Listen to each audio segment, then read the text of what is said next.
Every 5 years, the American Heart Association updates its CPR and emergency cardiovascular care guidelines based on the most current science. The 2010 AHA guidelines for CPR and ECC are once again based on the largest review of resuscitation literature ever published. For many topics, the review of the PALS literature resulted in refinement of existing recommendations rather than new recommendations. Some of the major science changes for 2010 include immediate CPR, beginning with chest compressions for a victim who is unresponsive and not breathing or only gasping, CAB versus ABC. Continued emphasis on provision of high-quality CPR. Modification of recommendations regarding adequate depth of compressions. Recommendations regarding use of an AED for infants. Slight modification of the defibrillation energy dose. Revised recommendations for use of capnography or capnometry to confirm endotracheal tube placement. Recommendation for titration of oxygen after return of spontaneous circulation. Minor changes in medications used during cardiac arrest and shock. Expansion of recommendations for post-arrest care. New diagnostic consideration for sudden cardiac death. We will now look at each of these changes in more detail.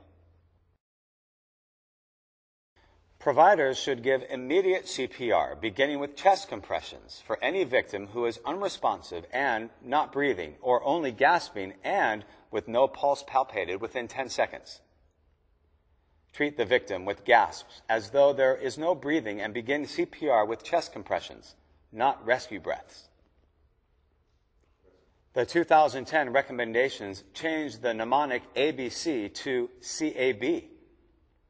The new sequence should only delay rescue breaths by about 18 seconds, the time it takes to deliver 30 compressions.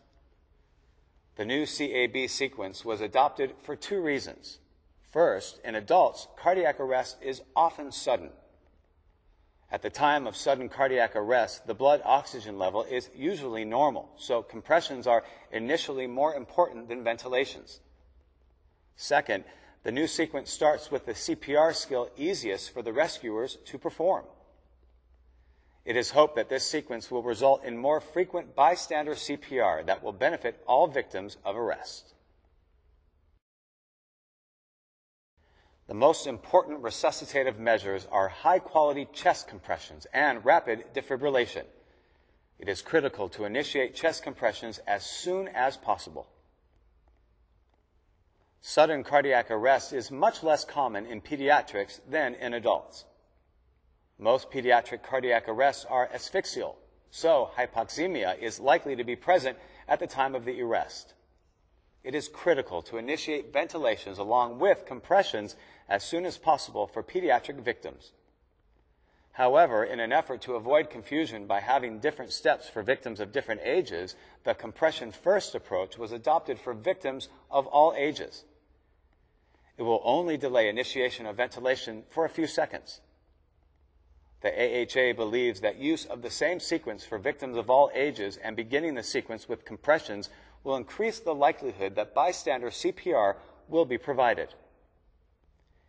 In 2005, we emphasized high-quality CPR.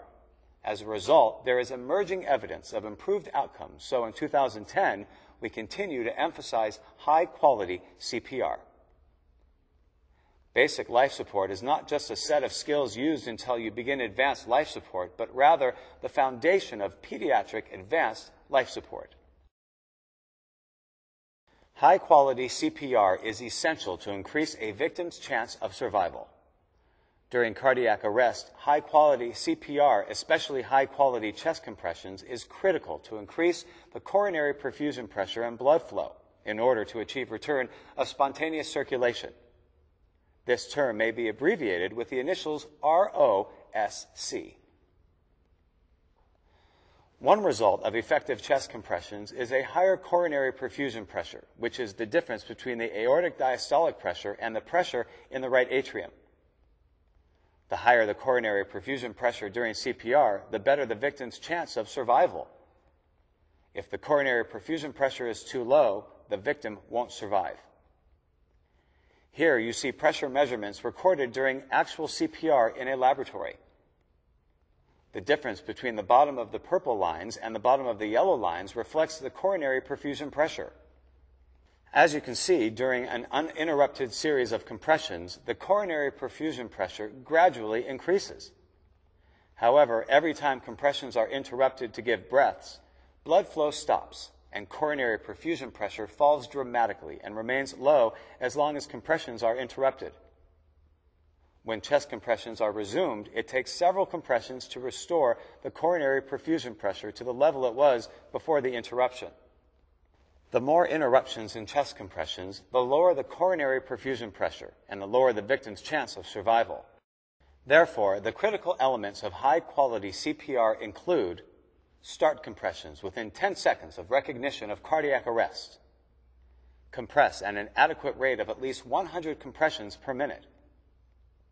Compress at an adequate depth of at least 2 inches or 5 centimeters for adults. For infants and children, compress at least 1/3 the depth of the chest. This will be about 2 inches or 5 centimeters for children and about 1.5 inches or 4 centimeters for infants. Allow complete chest recoil after each compression.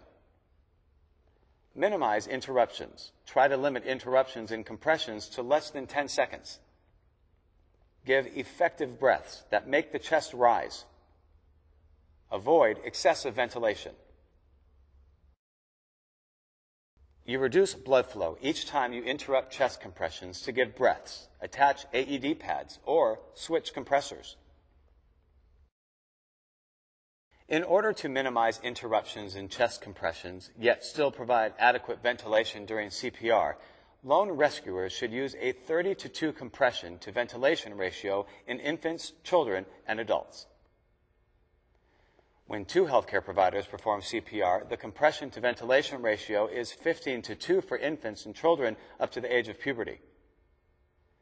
At puberty, the compression to ventilation ratio changes to 30-to-2. High-quality chest compressions provide about 25 to 33% of normal cardiac output. Therefore, to match ventilation to perfusion, the total amount of ventilation provided per minute only has to be about 25 to 33% of normal. This should match the quantity of ventilation provided to the cardiac output from chest compressions. Any additional breaths are unnecessary and may actually be harmful. If you give too many breaths or breaths that are too large during CPR, you create positive pressure in the chest and reduce the filling of the heart with blood. This will limit the blood flow generated by the chest compressions. Based on new data, rescuers should compress at least 1/3 the anterior-posterior diameter of the chest. This corresponds to approximately 1.5 inches or about 4 centimeters in most infants and about 2 inches or 5 centimeters in most children. During cardiac arrest, when a shockable rhythm is present, survival requires defibrillation. In infants, manual defibrillators are preferred to an AED for defibrillation because manual defibrillators enable better adjustment of the shock dose. However, if a manual defibrillator is not available, an AED equipped with a pediatric dose attenuator is preferred. If neither is available, an AED without a pediatric dose attenuator may be used. The delivery of a high-dose shock is preferable to no shock when the infant has a shockable rhythm. It is acceptable to use an initial dose of 2 to 4 joules per kilogram for defibrillation, but for ease of teaching, an initial dose of 2 joules per kilogram may be used. For refractory VF, subsequent shocks should be at least 4 joules per kilogram or higher, not to exceed 10 joules per kilogram or the adult maximum dose. Limited evidence is available about effective or maximum energy doses for pediatric defibrillation, but some data suggest that higher doses may be safe and effective. Given the limited evidence, the new recommendation is a minor modification that allows higher doses up to the maximum dose most experts believe is safe. Exhaled carbon dioxide detection with capnography or a colorimetry device is recommended in addition to clinical assessment to confirm endotracheal tube position for neonates, infants, and children with a perfusing cardiac rhythm. This recommendation applies to all settings, including out of hospital, emergency department, intensive care unit, ward, and operating room. Exhaled CO2 monitoring generally confirms placement of the endotracheal tube in the airway. Monitoring of exhaled CO2 may allow more rapid detection of endotracheal tube misplacement or displacement than monitoring of oxygen saturation. Because patient transport increases the risk of tube displacement, continuous exhaled CO2 monitoring is especially important during intrahospital or interhospital transport. If available, continuous monitoring of exhaled CO2 using capnography or capnometry may be beneficial during CPR to help guide therapy, especially the effectiveness of chest compressions. Continuous waveform capnography displays the partial pressure of exhaled carbon dioxide and enables determination of the partial pressure of carbon dioxide at the end of exhalation, called the end tidal CO2. During CPR, end tidal CO2 values consistently less than 10 to 15 millimeters of mercury suggest that efforts should focus on improving the quality of CPR, such as improving chest compressions and making sure that ventilation is not excessive. In addition, return of spontaneous circulation typically causes an abrupt and sustained rise in the end tidal CO2, so the use of continuous waveform capnography may reduce the need to interrupt chest compressions for a pulse check. Once the circulation is restored, it is important to monitor the child's arterial oxygen saturation and titrate oxygen administration accordingly.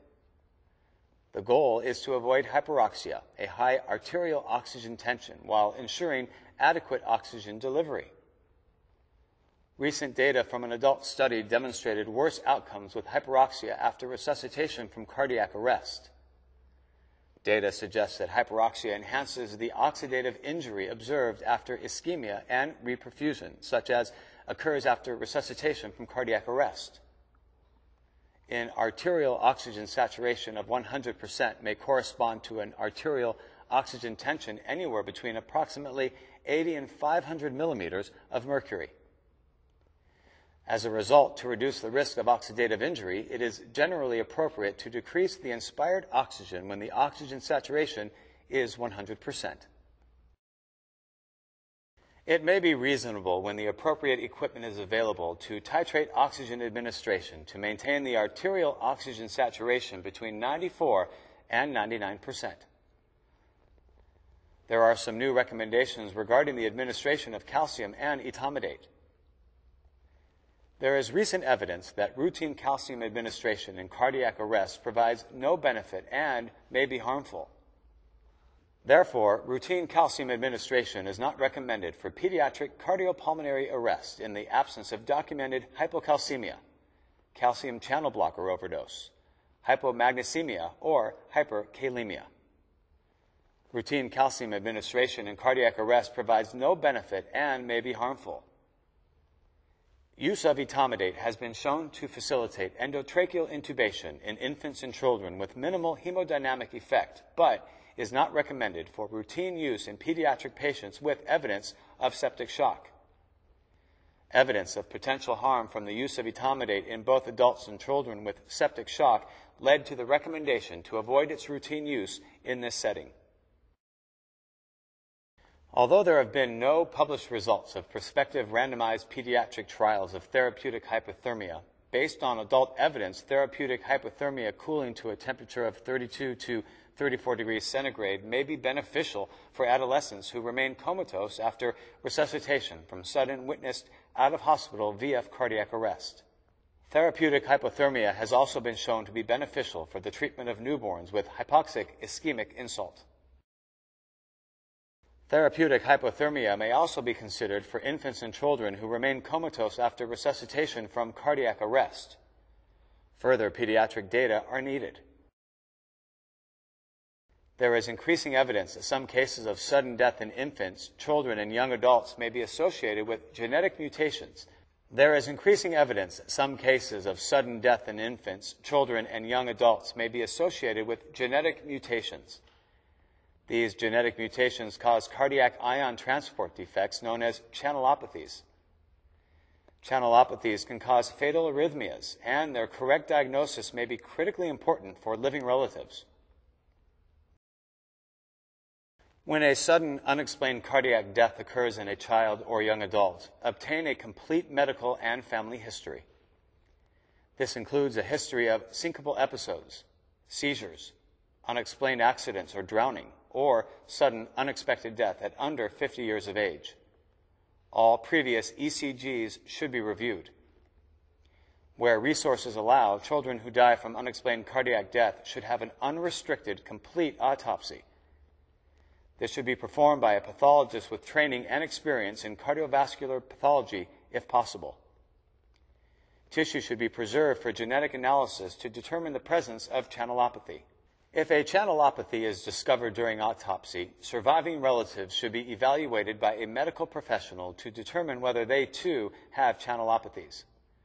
This concludes the overview of the major pediatric changes in the 2010 AHA guidelines for CPR and ECC.